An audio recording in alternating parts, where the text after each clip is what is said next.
বোর্ডে দেখো THE এই ওয়ার্ডের উচ্চারণ কখন দা হবে এবং কখন দি হবে এখন আমরা খুব ভালোভাবে শিখে নিব। আচ্ছা, বুঝেছো?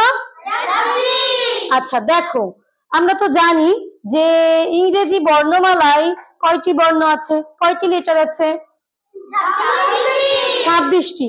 এর মধ্যে এ ই আই ও ইউ এই পাঁচটিকে বলা হয় ভাওয়েল। কি বলা হয়?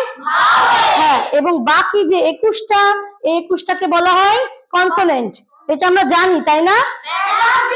আচ্ছা, যে ওয়ার্ড গুলো ভাওয়েল দিয়ে শুরু সেই ওয়ার্ডের আগে যদি THE থাকে তখন আমরা এটাকে উচ্চারণ করব দি।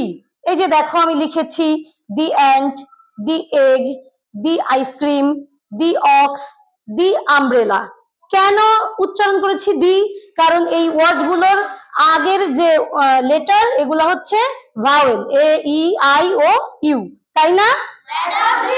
এখন দেখো, যে ওয়ার্ড গুলো কনসোনেন্ট দিয়ে শুরু সেই ওয়ার্ডের আগে যদি THE থাকে তাহলে উচ্চারণ হবে দা। কি হবে? দা।